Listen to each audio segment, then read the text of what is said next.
没有奇迹，没有回暖，只有更惨的现实：中国经济的下坠正在加速。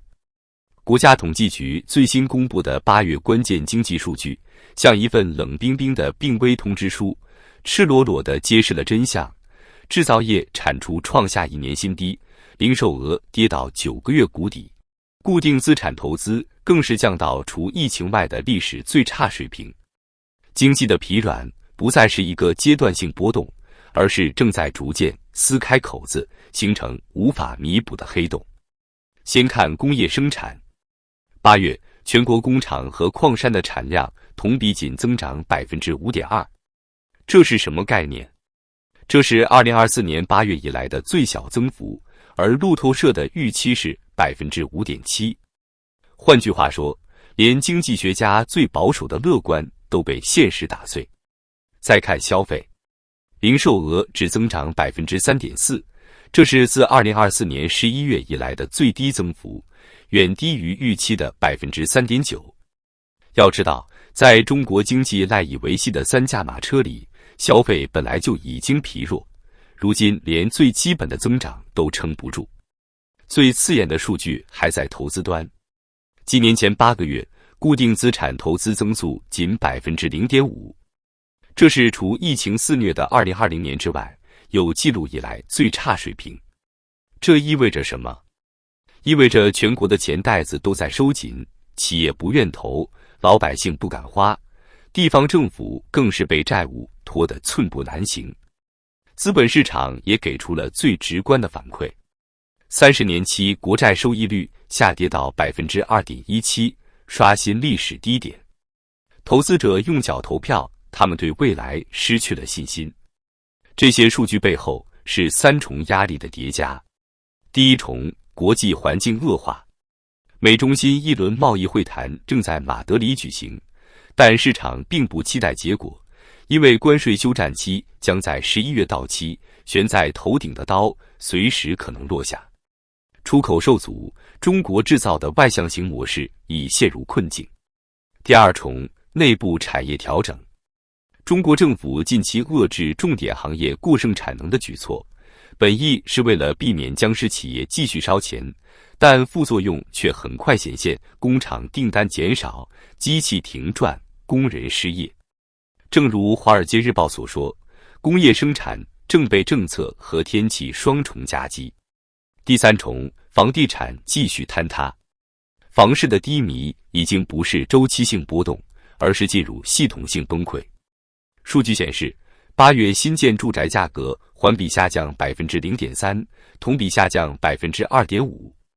今年前8个月，房地产开发投资暴跌 12.9%， 新开工面积更是大跌 19.5%。1个多月前，很多开发商还在咬牙坚持，如今更多工地陷入停摆。这3重压力汇聚在一起，把经济压得喘不过气来。宏观数据的下行，最终都会砸到普通人身上。8月，全国失业率升至 5.3%， 比7月的 5.2% 还高。千万别小看这 0.1个百分点的差距，这背后是成百万计的人失去了工作。房地产财富的缩水，更是让普通家庭雪上加霜。房价下跌，销售惨淡，直接摧毁了居民的资产负债表。一个家庭房子跌掉几十万上百万，却依然背着沉重的房贷，每月还款成了最大的负担。于是消费在缩紧，人们不再换车，不再买新家电，甚至连家具、通讯设备的销售额都出现放缓。勒紧裤腰带成了全国人民的共识。经济学家直言，我们可能会看到第3季度 GDP 显著放缓。彭博的分析更是直白，中国经济快速放缓是由结构性因素，而非暂时性因素造成的。换句话说，这不是小感冒，这是癌变。刺激政策就像止疼药，或许能缓解一阵，但治不了病根。如果不出台重大刺激措施，2025年最后几个月，中国经济下滑的速度还会更快。8月的数据像是一个警告信号，告诉所有人经济的下坠已经不是是否的问题，而是速度的问题。制造业的失血，消费的低迷，投资的坍塌，房地产的崩坏，叠加上外部的贸易紧张，这一切正在撕裂中国经济最后的防线。而这仅仅只是开始。当所有人还在抱着一丝幻想时，现实已经无情撕破遮羞布。2025年的最后几个月，中国经济的寒冬才刚刚开始。经济学家们的预测冷酷而直白，在出口热潮退却、房地产继续坍塌、消费持续低迷的情况下，中国要想实现5%左右的年度增长目标，几乎是不可能完成的任务。这一切就像一列失速的列车，刹车失灵，车头已经冲向深渊。如果说房地产的低迷只是一个领域的问题，那么如今投资的萎缩已经蔓延到多个行业。数据显示，8月份制药、机械、化工原料制造等行业的投资全面萎缩。教育、医疗保健领域本该是刚需，却依然出现下行，意味着社会资金在进一步收紧，连最基本的公共服务投资都在缩水。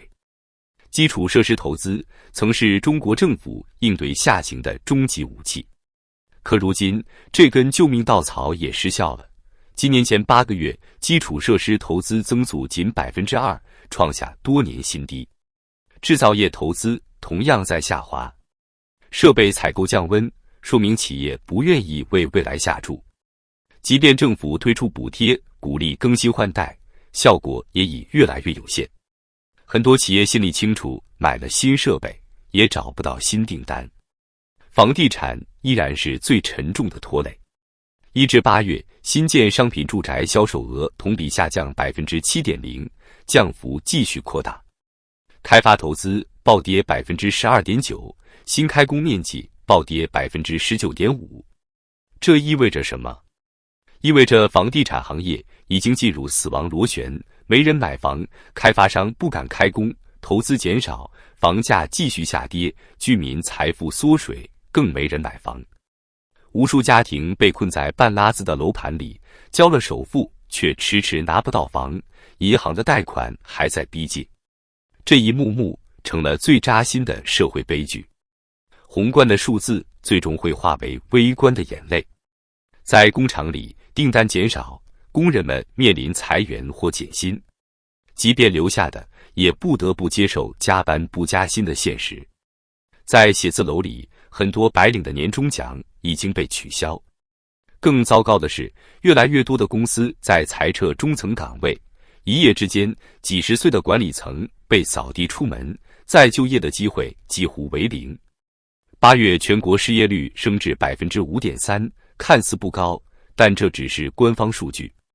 如果算上灵活就业、不完全就业，实际失业率恐怕远远更高。每一个失业的人都是一整个家庭的崩溃。与此同时，各行业的企业也在苦苦挣扎。商品价格的下跌本来对消费者是好事，但对企业来说却是致命的打击。利润被不断压缩，企业只能靠价格战维持市场份额。可价格战没有赢家，只有输家，最后连最大的公司都可能撑不住。在家电、家具、通讯设备行业，企业们已经陷入薄利甚至无利的恶性竞争。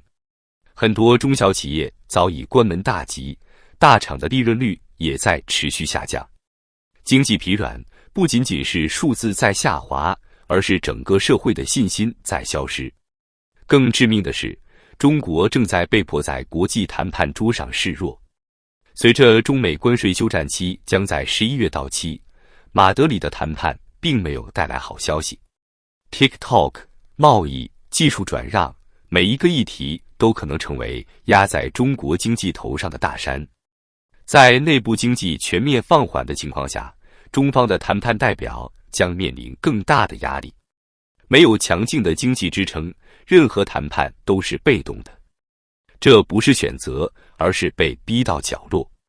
中国经济快速放缓是由结构性因素，而非暂时性因素造成的。